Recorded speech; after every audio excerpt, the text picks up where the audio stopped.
Muraho neza nanone ikaze kuri YouTube channel yacu.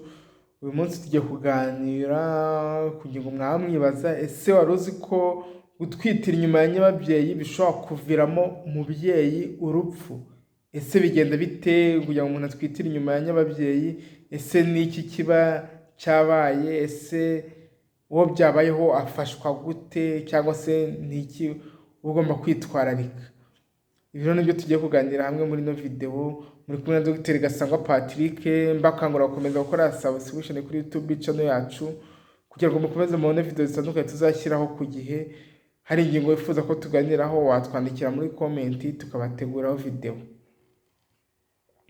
Rero gutwitira inyuma ya nyababyeyi aribyo bita mu ndimi z'amahanga grossesse extra-utérine cyangwa se ectopic pregnancy, bivugwa iyo igi ry'umugore rigumye aho ryahuye n'intangangabo, ni ukuvuga mu muyoborantanga, ubwo ni muri trompe birumvikana mu gifaransa, cyangwa se rikamanuka rikajya hasi ku nkondo y'umura, nk'uko rishobora no kujya ahandi hakikije ibyo bice, hari aho bishobora kubera rikaba ryajya mu nda. Urumva ko iyo pregnancy extra-utérine ishobora kuba mu buryo butandukanye. Hari no bishobora kuba ryajya muri overe, muri abdomene, cyangwa se rikaza ku nkondo y'umura, cyangwa se muri trompe no bikunze kubaho cyane. Iki rero kikaba ikibazo gikomeye ndetse cyanabyara urupfu kidakemuwe hakiri kare. Aha umuntu atibaza ati ese niki cyakubwira ko watwitiye inyuma ya nyababyeyi? Bivuga ngo rero buriya nyuma yo gukora imibonano mpuzabitsina cyangwa ukirenza, ni ukuvuga ngo ukabura imihango, mu gihe bidasanzwe bikubaho, ni byiza kwisuzumisha kwa muganga w'abadamu cyangwa se ababyeyi barabita abaginekologe, bitewe n'amakuru muganga ahawe. Ashobora gukora ikizami cy'amaraso akamenya nimba utwite. Iyo rero icyo kizami kigaragaje ko utwite, ariko yakora ikizami cya ekogarafi kikagaragaza ko muri nyababyeyi nta rusoro rurimo, nta kabuza uba watwitiye inyuma ya nyababyeyi.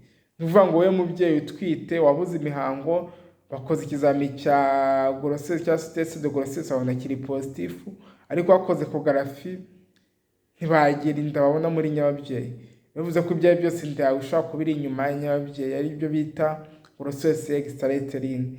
Rero urusoro rushobora kubaho igihe kiri hagati y'ibyumweru 6 n'ibyumweru 8, rwatinda cyane rukamara hagati y'imyaka 12 na 16, 12 na 16. Rero nyuma yaho nibwo rushobora guturika kubera ko ruba rwakuze kandi ruri aho rutagenewe gukurira. Iyo rero ruturitse biteza ibibazo bikomeye cyane, harimo kuva cyangwa se umubyeyi wawe akava cyane agatakaza amaraso menshi, bishobora kumuviramo urupfu. Ureba none wakwibaza ati ese ni iki gitera gutwitira inyuma ya nyababyeyi?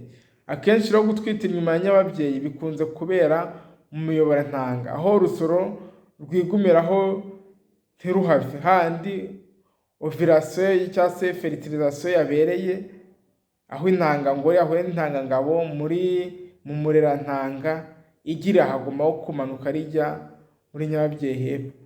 Bikaba ahanini biterwa n'uko imiyoborantanga yangiritse cyangwa se yabyimbye ku buryo isa n'iyifunze. Aha tuzavuga abantu bagira infection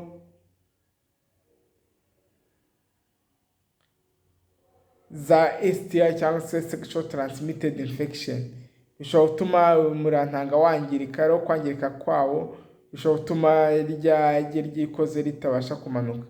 Indi mpamvu ishobora gutera ni impinduka mu misemburo, kuba urusoro rufite inenge cyangwa se ruremetse nabi. Gusa none hari ibyongera ibyago byo gutwitira inyuma ya nyababyeyi. Bimwe muri ibyo hari nko kuba warigeze kugira iki kibazo cyo gutwitira inyuma ya nyababyeyi, byongera ibyago by'uko no kundi ikurikiyeho ushobora kongera kuhatwitira. Indi mpamvu ishobora kubitera, hari indwara zandurira mu mibonano mpuzabitsina nk'uko namaze kubivuga haruguru, nk'imitezi na za mburugu, zishobora gutera kuziba cyangwa se kubyimba kw'imiyoborantanga. Ikindi, hari ibinini bikoreshwa mu kuboneza urubyaro bizwi nka microlite, bikunze gukoreshwa n'abagore bakibyara kugeza umwana agejeje ku mezi 6, nabyo bishobora gutera iki kibazo kuko bihungabanya ukwinyeganyeza kw'imiyoborantanga.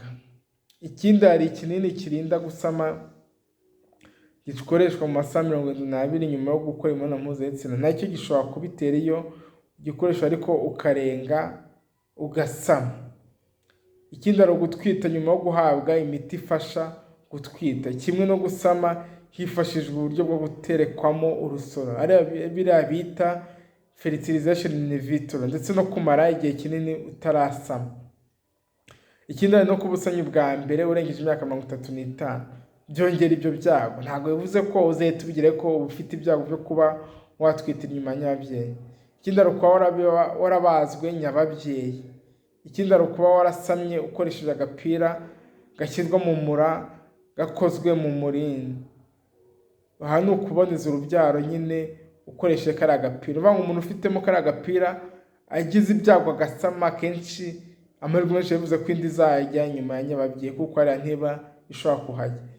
Nubwo rero ubusanzwe bidakunze kubaho ko wasama ukoresha aka gapira, ariko iyo bibaye uba ufite ibyago byinshi byo gutwitira inyuma ya nyababyeyi. Ikindi, no kuba unywa itabi mu gihe uteganya gusama, nabyo byongera ibyago byo gutwitira inyuma ya nyababyeyi. Dore n'ibimenyetso bishobora bigaragaza ko umubyeyi atwite inyuma ya nyababyeyi. Hari ukuva no kuribwa cyane mu kiziba cy'inda. Ni ukuvuga ngo umubyeyi uva amaraso atwite mu gihembwe cya mbere burya aba agomba kwikurikiranisha kuko ashobora kuba yatwite inyuma ya nyababyeyi. Ikindi, hari kuba bitewe n'aho urusoro ruherereye, ushobora no kumva uribwa intugu kandi ugashaka kwituma kenshi. Uko igi rikomeza gukora rishobora gutera umuyoborantanga guturika, bigatera kuva cyane kandi uviramo imbere, bijyana no kuremererwa umutwe no kugwa igihumure. Rero hano iyo byabaye ruriya rusoro rwaturitse ututishijwe kwa muganga, bishobora kugukurikiraho kugukurira urupfu cyangwa se bikaba byavamo urupfu. Inda rero inyuma ya nyababyeyi nta buryo bushoboka bwo kuyiramira ngo umwana azavuka, ahubwo abaganga bafite amahitamo yo kuramira ubuzima bw'umubyeyi gusa.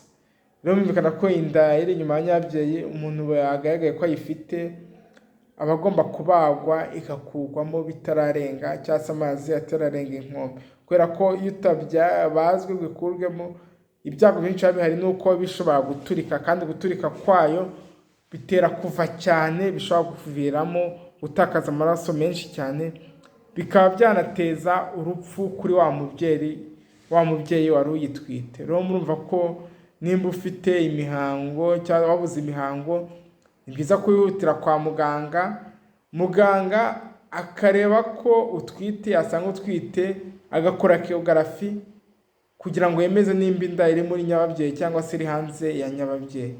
Rero mwumva ko ari ingenzi gukoresha ecography yo mu gihembwe cya mbere, nk'uko nabibetse muri video zatambutse. Nanditse ko bishobora kudufasha kumenya aho inda iri, nimba iri muri nyababyeyi cyangwa se iri hanze. Murakoze rero cyane, mwari kumwe na Dr. Gasangwa Patrick, nkomeza kubakangurira gukomeza gukora subscription kuri YouTube channel yacu, kugira ngo n'izindi video zitandukanye tuzashyira mu gihe kizaza mujye muzibona ku gihe. Murakoze cyane, bye bye, ciao ciao.